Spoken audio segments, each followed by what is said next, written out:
लाख से ज्यादा लोग हर साल टिकट लेने के बाद भी सफर नहीं कर पाते हैं।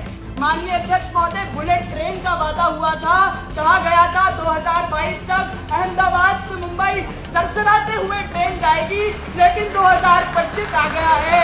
बुलेट ट्रेन तो नहीं, लेकिन वादा खिलाफी की रफ्तार जरूर दौड़ रही है। मंच पर जोरदार भाषण दे रहा ये युवक इंदौर के मेयर और बीजेपी नेता पुष्यमित्र भार्गव का बेटा संघमित्र भार्गव है। संघमित्र का भाषण सोशल मीडिया पर छाया हुआ है। भाषण तो जोरदार है ही, लेकिन जिसकी सबसे ज्यादा चर्चा हो रही है वो ये कि न सिर्फ केंद्र की बीजेपी सरकार पर वो हमलावर हैं, बल्कि बीजेपी शासित राज्य के मुख्यमंत्री के सामने ही रेलवे की पोल खोल रहा है। महोदय, स्टेशन रीडेवलपमेंट की बात होती है, कहते हैं 400 स्टेशन हम एयरपोर्ट जैसे बनाएंगे, बनते कितने हैं? केवल 20। वहाँ पे भी जनता की आवाज आती है कि हाँ, चमकते बोर्ड तो हैं, लेकिन पीने का पानी महंगा है और भीड़ की भीड़ वही है। लेकिन आज मैं आप सभी को कुछ तथ्य प्रस्तुत करना चाहता हूँ कि सीएजी की रिपोर्ट 2022 हमें ये बताती है कि 1.25 लाख करोड़ रुपए जो जनता का पैसा स्टेशन बनाने के लिए स्वीकृत किया गया था, उसकी आज भी 80% परियोजनाएं बाकी है। उसके बाद जो 78% सुरक्षा पर पैसा खर्च करना था, उसे डाइवर्ट कर दिया गया। और इकोनॉमिक टाइम्स की 2020 हमें ये रिपोर्ट बताती है कि 300 करोड़ रुपए की कैटरिंग का निवेश एक ही कंपनी को दे दिया। तो मैं आपको ये बताना चाहता हूँ, सरकार कहती है सबका साथ होगा, सबका विकास होगा, लेकिन रेल में हो रहा है दलाल का साथ, निषेध का विकास और जनता का विरोध। संघमित्र ने गुरुवार को इंदौर के देवी अहिल्या विश्वविद्यालय में आयोजित वाद विवाद प्रतियोगिता में डेली कॉलेज की ओर से भाग लिया था। संघमित्र ने इस दौरान मोदी सरकार की घोषणाओं और हकीकत पर करारे बात किए। आंकड़े के साथ जोशीले भाषण सुनकर मंच पर मौजूद महापौर के साथ ही मुख्यमंत्री मोहन यादव और विधानसभा अध्यक्ष नरेंद्र सिंह तोमर पहले तो चौंके, लेकिन जैसे जैसे भाषण की रफ्तार आगे बढ़ी तो ठहाके लगाकर हंसने भी लगे। संघमित्र के भाषण की सीएम मोहन यादव ने भी तारीफ की और कहा कि जिस बेबाकी से युवक ने बोला उसकी तारीफ होनी चाहिए। उसे विपक्ष की जिम्मेदारी मिली थी, उसने बखूबी निभाई। तो मजबूत करें, ये तो भविष्य की पीढ़ी बने।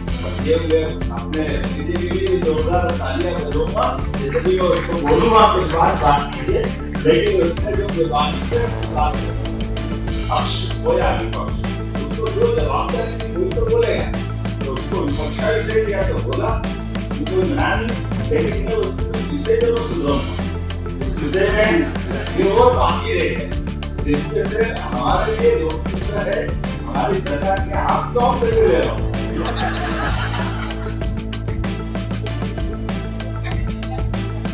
अब मेरे फुटबॉल की तैयारी और मैं आपको देख के नहीं बोल रहा हूँ, अरे और बड़ा गलत चलता है, जो तैयारी में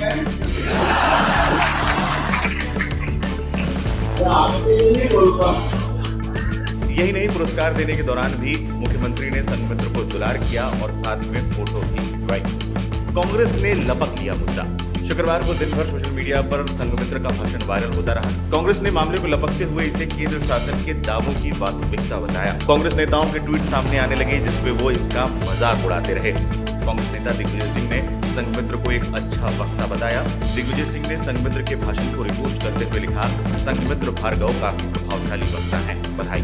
मामले पर राजनीति शुरू हुई तो कैबिनेट मंत्री कैलाश विजयवर्गीय ने एक्स पर इस पर प्रतिक्रिया दी। कैलाश विजयवर्गीय ने लिखा, आज हृदय व्यथित है। इंदौर महापौर पुष्यमित्र भार्गव जी के सुपुत्र संघमित्र को वाद विवाद प्रतियोगिता के एक सामान्य वक्तव्य पर राजनीतिक मोहरा बनाना न केवल निंदनीय है बल्कि अमानवीय भी प्रतीत होता है। वाद विवाद प्रतियोगिता का मूल ही यही है कि कुछ प्रतिभागी पक्ष रखते हैं तो कुछ विपक्ष। संघमित्र ने वहां विपक्ष की भूमिका निभाते हुए अपनी वाक कला का परिचय दिया। दुख की बात यह है कि संघमित्र को केवल इस वजह से ट्रोल किया जा रहा है क्योंकि वो इंदौर के मेयर पुष्यमित्र जी के पुत्र हैं। यह आलोचना एक उज्ज्वल भविष्य की ओर अग्रसर युवा की प्रतिभा और आत्मविश्वास को तोड़ने का प्रयास है।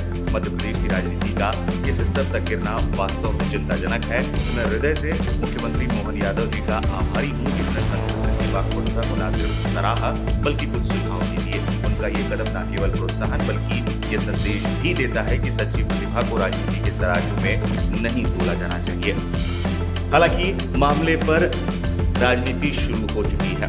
कांग्रेस और बीजेपी के बीच आरोप प्रत्यारोप का दौर भी चल पड़ा है, लेकिन इस बीच संघमित्र का ये भाषण सोशल मीडिया पर लगातार वायरल हो रहा है।